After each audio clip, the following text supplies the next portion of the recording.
Good afternoon, everyone, and thank you for being with us here today. We're assembled today as it being June 1st, the start of hurricane season, but I would be remiss if we didn't acknowledge some of the events that have occurred in our country over the last week. It's hard to address the public without acknowledging some of these terrible things that have happened to our country, starting with the senseless and horrific death of Mr. George Floyd. I've watched the 5.5-minute video. It is senseless. It is heartbreaking. It is unnecessary. It's frankly horrific. And the shame of it is the conversation right now in our country should be geared upon how this would never happen again. The experts weighing in, the people weighing in, why did this happen? How do we prevent this?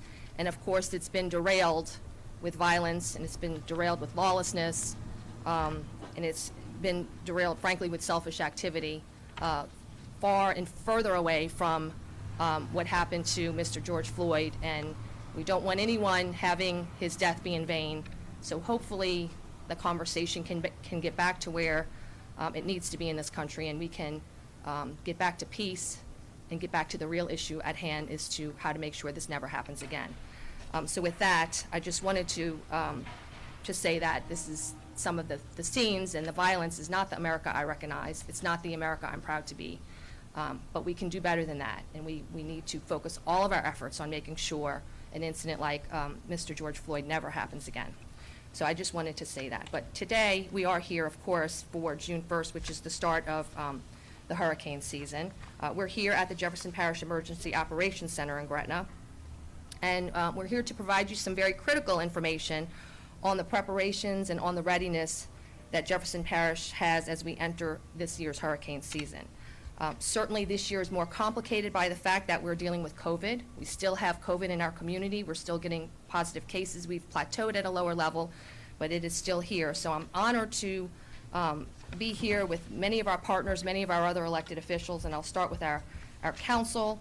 Our chairman, Ricky Templett's here. He will address you on behalf of the council later. Councilman at large for Division B, Scott Walker. Our councilman representing District 2, Dino Bonanno. Councilman for District 3 is here, Byron Lee. Councilman for District 4, Dominic Impastato. Councilwoman for District 5, Councilwoman Jennifer Van Rankin, along with the mayors of Gretna, Mayor Belinda Constant, our mayor of Harahan, Tim Baudier, as well as our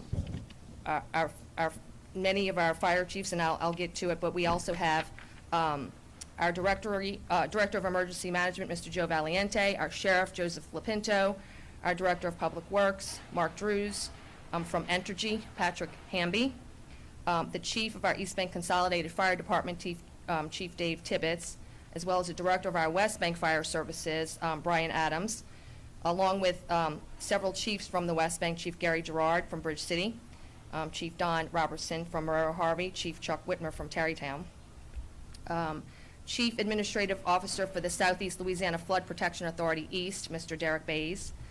We have the Executive Staff Regional Director of Southeast Louisiana Flood Protection Authority West, John Monson, accompanied by his Board President, Mr. Scott Burke. Our GOSTEP Region 1 Coordinator, Mr. Norman Pineda. Our Emergency Manager for the U.S. Corps of Engineers in New Orleans, Heath Jones. Louisiana Public Service Commissioner, Mr. Eric Scrimetta, as well as Sherry, who has been part of our team at all these press conferences from the Deaf Action League. So with that, we'll get going, and many of these people will address you later regarding the preparations their agencies are individually taking for this storm season. So today, as I said, marks June 1st. It's the start of hurricane season. We've already had 2 tropical named storms already.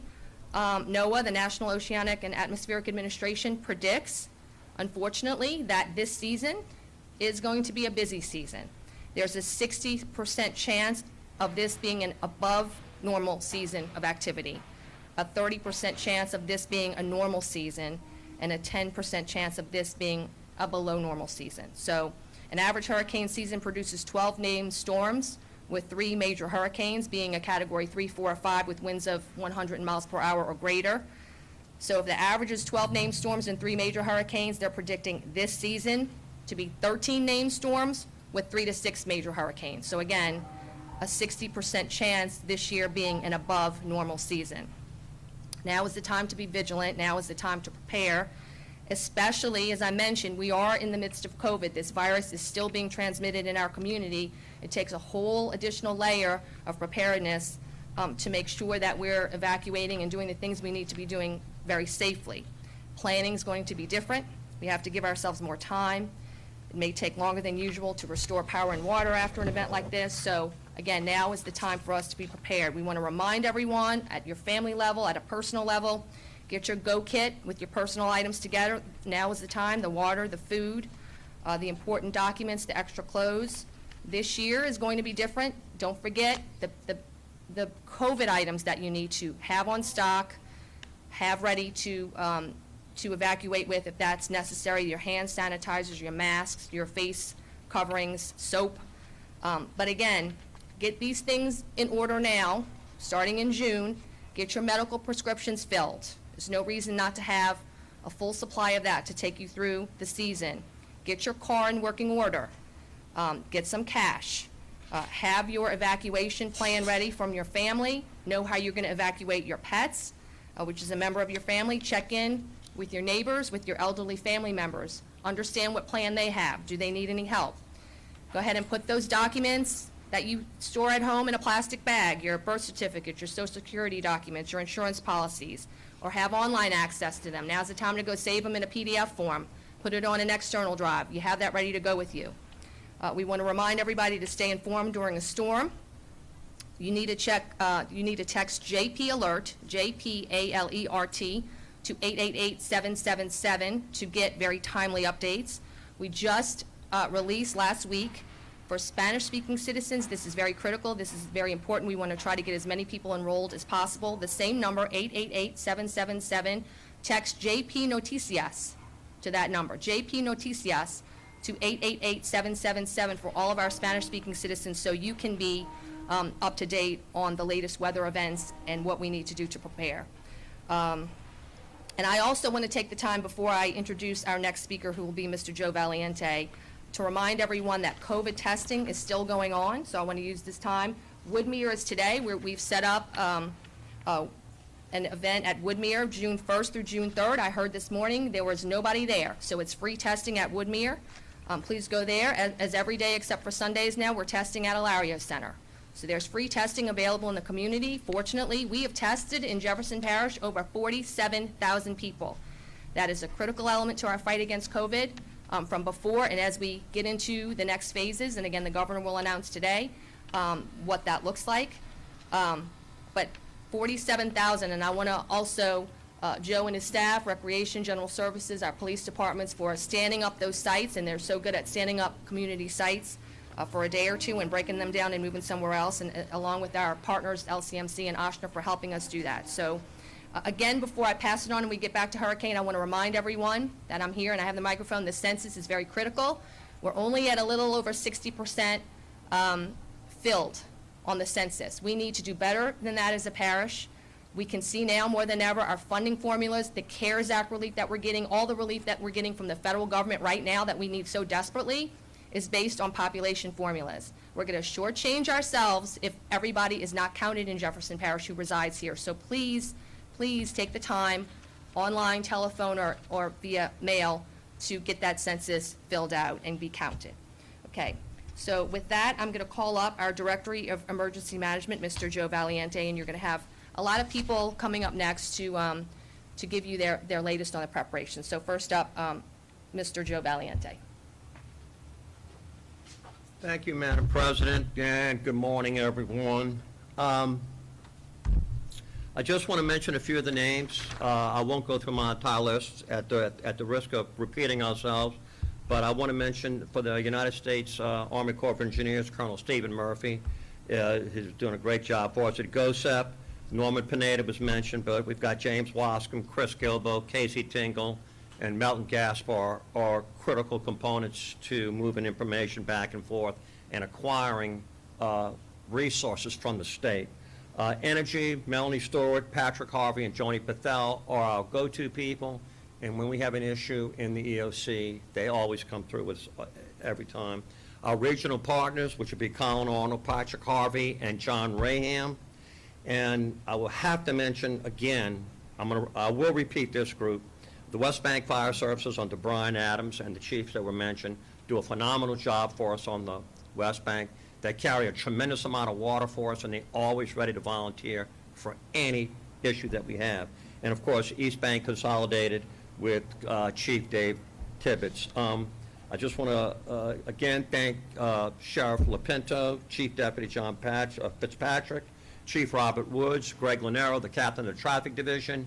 These are the people that we go to when we have to set up drive-through test sites, when we need emergency traffic control, during an emergency. These are the people that we look to. Our EMS partners in Gretna, East, West Jeff, and West Wego, and the Louisiana National Guard 2nd Battalion, 156th Infantry, Colonel Scott Desamore and Major Larry Toops have done a phenomenal job with us on COVID, but the great news is that they're going to remain with us during a hurricane. So they will be our commanders and boots on the ground. We've been able to develop an incredible relationship with them and some great bonds. So it's always good to have a personal relationship with your stakeholders and partners.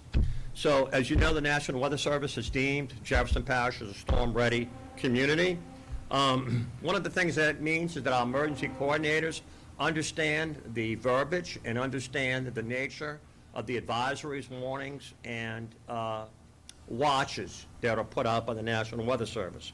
Quickly, the advisories are information. They're put out every 6 hours, and they discuss any changes in status, and also they provide updated information. Within those advisories, we have watches and we have warnings, and the watches tell us they're issued 48 hours in advance, and they tell us that prepare, possibly prepare. There's a possibility you may be in harm's way with tropical force winds within 48 hours. The next level is the warning, which is set out at 36 hours, which means that the likelihood is much greater that we will see those hazards and the impacts will be more severe. So understand that we have advisories, watches, and warnings. Watches, keep an eye on it, be prepared. There's a possibility. Warnings, it's imminent. The impacts are imminent. We've set up numerous weather stations throughout the entire parish, which gives us real-time electronic information. Then we know what's going on in every sector of the parish, including Lafitte and Grand Isle. We also plan to install some hurricane cameras, 2 in Grand Isle, 1 in Lafitte, which we will be able to have real-time video surveillance as to what the flooding looks like. So that we think is going to be a big asset for our leaders in the emergency operations centers to make better and more timely decisions. The next thing I want to talk about is the COVID-19 protocols, which are important. And the state has been working very closely with us on this for the last 10 weeks. They were aware of it. They knew that it was going to be an issue for hurricane season. And I feel extremely confident that we have it covered to the best of our ability, and we're going to provide the maximum amount of safety as it relates to COVID-19 to evacuees for people or citizens that need to be evacuated. So for the public assisted evacuation, what we plan to do is everyone that arrives will get their temperature taken. They will be given a PPE mask, and if they are asymptomatic, they will be put in one group. If they are symptomatic, they will be segregated in a separate group. We will not break up families, and the state will decide how they will be transported and to what facilities they will be transported. There will be COVID-19 compliant facilities. And of course, at these shelters in Alexandria and in Shreveport area, the shelters will be COVID-19 compliant. So instead of the standard 30 square foot per person, it'll be 45 or maybe 50 square feet. And they'll have additional EMS to monitor anyone that may in fact be symptomatic. In the Emergency Operations Center, we think we have a really good battle plan. We're going to put plexiglass dividers between each ESF station, which is emergency support function, and there will be some protection there horizontally. We will install 4 air purifiers that are ultraviolet And so they will circulate the air in the room 10 times, so that will help sterilize the air of any contaminants or contagions that are in the air. And the coordinators will be supplied with gloves and N95 masks, and they will be required to clean their stations 3 times in a 12-hour shift. So we think those 3 precautions are going to go a long way at keeping our emergency coordinators that have to be confined in a tight space. That's going to give them the maximum amount of safety and decrease the possibility that something will get transmitted. So I want to talk about evacuations now, very quickly. Every hurricane is different, so don't make the mistake of saying, well, this one was like Katrina, this one was like Harvey. Always realize that every single hurricane has its own signature, has its own issues. It might be storm surge, it might be deep land inundation, it might be winds, it might spawn a lot of tornadoes. There are a lot of variables here, and they're all random. The National Weather Service can give us good predictions based on probabilities and likelihoods, that there's always a level of uncertainty that we have to keep in mind with each individual storm. So with that, prepare your evacuation now and don't wait till the last moment. It's evacuating at the last moment is a very dangerous time to do it. Last-minute evacuees can expect flash flooding, fallen trees, utility poles that will block their escape routes. Once you're trapped on the open road in the middle of a high-level storm, you're stuck there because we cannot rescue you until the winds go below 50 miles an hour. So don't put your family and your pets in harm's way and wait till the last minute to evacuate. I cannot stress that enough. And let me say this, if you take away anything, sheltering in place for a category 3, 4, or 5 is never a good option for your family and pets. Next, I want you to prepare your evacuation kit. Start today. We have a lot of information, a tremendous amount of information about that, for that, on our website, www.jeffparish.net. Go to the emergency management tag and then look for hurricane preparations. We have a tremendous amount of information there for you. But some of the critical points that I want you to take home and drive home is always identify 2 evacuation routes and 2 destinations. Bring at least 2 bottles, 16 ounces bottles of water for each person. Remember to bring a phone charger because this is how everyone communicates now, and it's electronic and it requires electricity, so you have to be able to charge that phone in order to stay in tune. Bring at least a supply of 1 week's of prescription medication and non-prescription medication. We all take non-prescription medication, but those items make our life a lot easier on a day-to-day basis. Always bring your pets again on the evacuation. Bring some light snacks for everyone in the car and the pets. This year, you have to add PPE to your list. So if you're evacuating, make sure your kit contains mask, gloves, and hand sanitizer, because you don't know if you're going to be able to get those items at your destination. And I want to also point out that all those items that I just mentioned for a family of 4 and a couple of pets will fit in 2 backpacks. So we're not talking about having to set up a large container here. 2 backpacks will cover all this area. Remember, this is just to get you to your destination, and the PPE is to guarantee that that'll buy you a week's worth of time to be able to secure more of it. On that note, I'm good, and thank you very much for your time. Thank you so much, Joe. Next up, I'd like to call our partner, certainly in the hurricane season as well, Sheriff of Jefferson Parish, Joe Lopinto. Thank you, Madam President. Rest assured the Jefferson Parish Sheriff's Office has a plan. We have a plan of action. We have adequate personnel to be able to operate any of our high water vehicles, our shallow water boats. What we ask right now, though, is the public has a plan. That plan starts now at the beginning of a hurricane season, not when a hurricane actually comes. That plan is going to be different for each individual person. We understand the family dynamic of each family is different. Some are going to evacuate, some are not. If you're going to evacuate, evacuate early. Give us the time to be able to prepare for an incoming storm. If you're going to stay home, make sure you're prepared to stay home. Look, a hurricane doesn't end when it passes through. We have a lot of work to do afterwards. The people that do stay home, take that opportunity when the storm passes to clean up your front yard. Take the opportunity to clean up your neighbor's front yard, backyard, whatever the case may be. But don't drive around sightseeing. Our first responders are going to be out there clearing the road to make sure that the supplies that need to be delivered to our region will be able to get here. Riding around the sightsee, causing undue accidents that aren't needed, takes that work away from our first responders here to be able to get us back to the normal.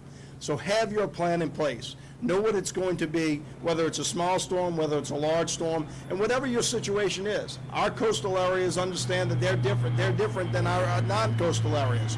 We understand that that is going to be different from individuals. We understand that we can't control every individual person, but they can do a big job in order to make sure they help us out, that we can survive as a community and come back quicker and better as always. Thank you. Thank you, Sheriff. You know, fighting a hurricane is so critical for our internal drainage systems, our levee systems, so we certainly have speakers on that front. So with this administration, this is Mr. Mark Drews, who's our new Director of Public Works. So, Mr. Drews.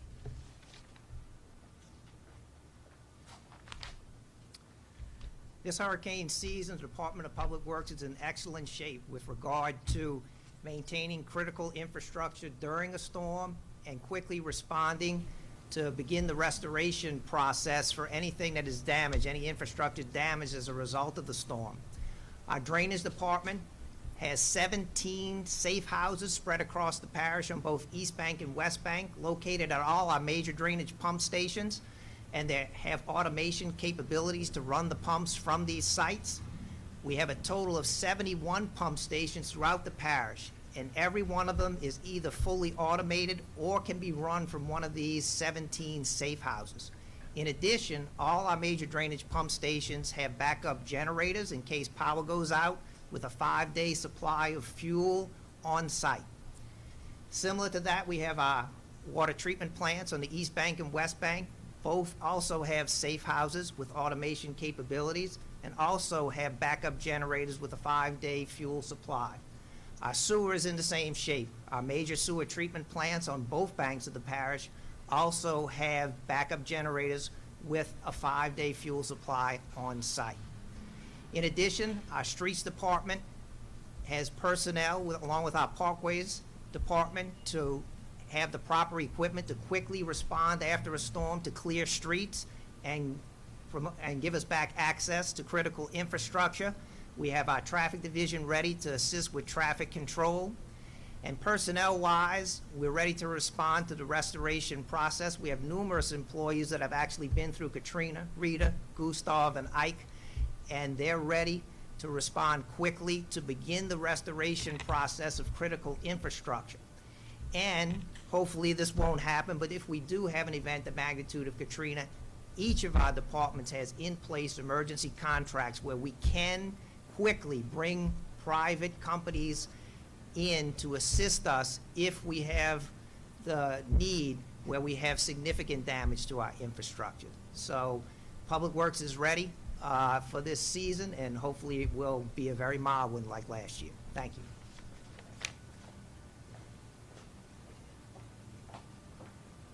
Thank you, Mark. Next up will be our Entergy Customer Service Manager, Mr. Patrick Hamby.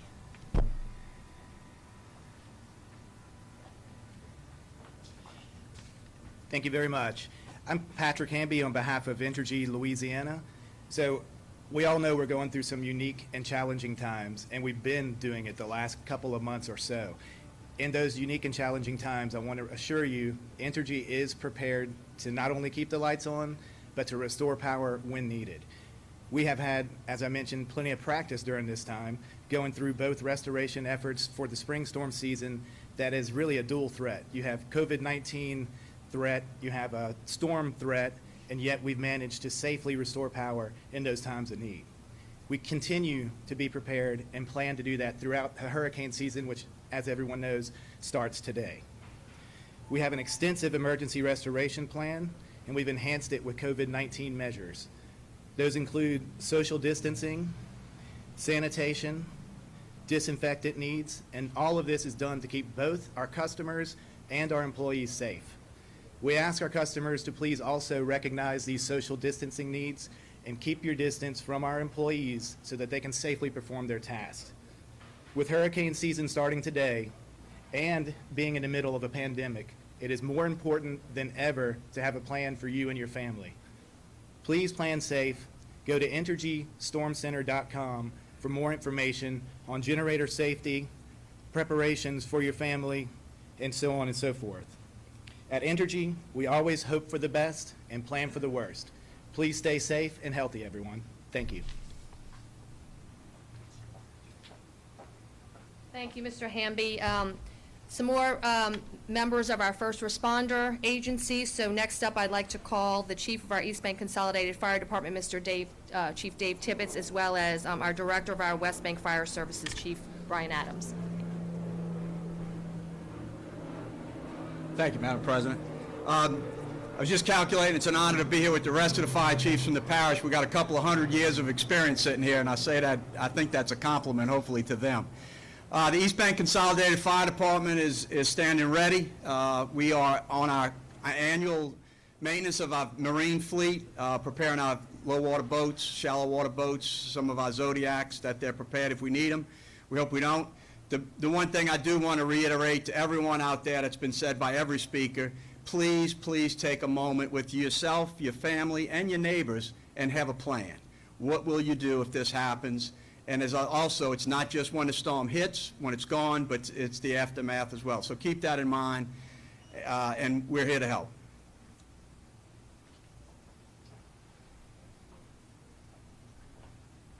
Certainly, along with our internal drainage system, our levee protection system, our west closure complex is very important. So next up, we're going to have the Chief Administrative Officer of Southeast Louisiana Flood Protection Authority East, Mr. Derek Bays.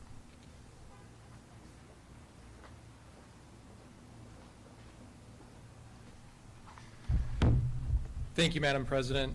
I'm here to tell you today that the East Bank system is ready for this hurricane season. We have walked, driven, operated, and checked all 192 miles of levee and flood wall and all of our major structures. We are ready for this season, and in fact, we are currently closing the barge gate on the surge barrier in New Orleans East based on the potential for tropical weather this coming weekend. We would not be ready for this season without the partnership of the parish, our other local agencies, the state, and our federal partner, the Corps of Engineers. While we have been impacted by Corona internally, we're fortunate in that it happened initially during this crisis. We are ready and able to handle everything that comes our way, and we've taken appropriate protocols and measures to ensure that our people stay safe while we do everything to keep the general public safe. We cannot eliminate risk. It's important to note that. We'll do our part here for the storm surge system and with the high river, but I encourage everyone here to do your part as well. Personally, individually, listen to your elected officials, take all the precautions that the parish president and others have mentioned here today. Please keep yourself safe and help us to keep you safe. Thank you. Thank you, Mr. Bays. Next up, we will have the Executive Staff Regional Director of Southeast Louisiana Flood Protection Authority West, Mr. John Monson, as well as Mr. Scott Burke, who is the Board President. So, gentlemen. Thank you, Madam President. Good morning. In spite of the COVID-19 pandemic, the Southeast Louisiana Flood Protection Authority West never stopped working to ensure that our flood protection system is in top working order. We recently completed all of the levee lifts that began in 2016. All of the levees have now been brought up to the required heights. We now have the best hurricane protection system that West Jefferson has ever seen. The United States Army Corps of Engineers continues to armor the levees to provide an extra layer of resiliency against storm surge. Our staff has conducted regular inspections and exercised all of our floodgates and pump stations, including Bayou Signet, Harvey Canal Sector Gate, and the West Closure Complex. The system is ready to go. In the event of a hurricane, we will remain behind in our emergency operating center to operate and monitor all activities. We will also coordinate all of our activities with the state through GOSEP and CPRA, as well as parish and local governments. At the same time, we encourage you to get an evacuation plan and pay attention to evacuation orders. For more information, please visit our website at www.slfpaw.org. Thank you. Okay, next up, I'd like to invite our chairman of our council. You know, our council is the legislative side of this government, but certainly have been on the front line regarding the fight against coronavirus, and they're certainly on the front line when it comes to hurricane season as well. So representing our Jefferson Parish Council is our council chairman, Mr. Ricky Templin. And thank you, Madam President, and thanks for each and every one of y'all being here this morning. I'd like to make sure I acknowledge and thank my council as well. We have Councilman Dino Bonanno, Councilman Dominic Impastato, Councilman Byron Lee, Councilman Scott Walker, as well as Councilwoman Jennifer Van Rankin, and Councilman Edwards has just called in. He couldn't make it with us, but he wanted to make sure everyone know that he's keeping abreast of what's taking place. We're going to try to keep this a little short. You know, during this pandemic, we're getting a lot of questions from our constituents if we're ready for hurricane season, and we're here to tell you we are ready. During the pandemic, the council, and working through the administration, had created 11 task force to try to guide Jefferson Parish through the pandemic and the issues that were taking place. We intend to continue that task force through hurricane season to make the efforts as far as economic development, tax situations, emergency response issues are addressed as quickly as possible. We have a couple of new tools in our chest to help protect the constituents and give us real-time information. We had passed a few months back to where we're instituting 6 new cameras throughout the parish, 4 on the Gulf Coast off of Grand Isle, and 2 that are mobile that can feed the parish and administration and the council real-time information during a hurricane or a storm. And that's, you know, one of those things we need. We need to know what's happening so we can adequately protect our constituents and citizens. As well as you heard today, we have over 71 pump stations that are active and running and ready to roll. We have 1 pump station down with backup services ready to go. As well as we carry, Jefferson Parish, over 15 emergency pumps that are always there for backup, so we have a redundant system. A lot of those pumps are deployed to our coastal areas, Grand Isle and Lafitte, and some of those are already being deployed as we speak, because today is the start of hurricane season. And once again, thank you very much, and Jefferson Parish is ready. Thank you. Thank you, Mr. Chairman. As I've mentioned, we've had many elected officials, our council members here, our mayors here, and representatives of all of our partner agencies. So with that, that's the end of the speakers that are lined up. But if we're happy to take any questions anybody has. Anything? No? Yes.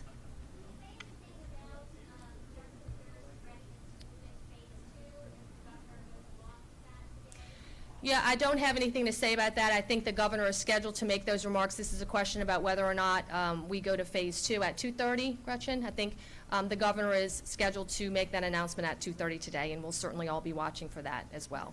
Yes. And then a question about animals, since a lot of animal shelters are near capacity or at capacity, or adoptions not happening as readily. Is there a backup plan in case of an evacuation to keep the animal shelters at? Well, at the animal shelter, right now, just so you know, the question is about animal shelter. We're still in an emergency mode. We're not bringing the public in. We're going for appointments.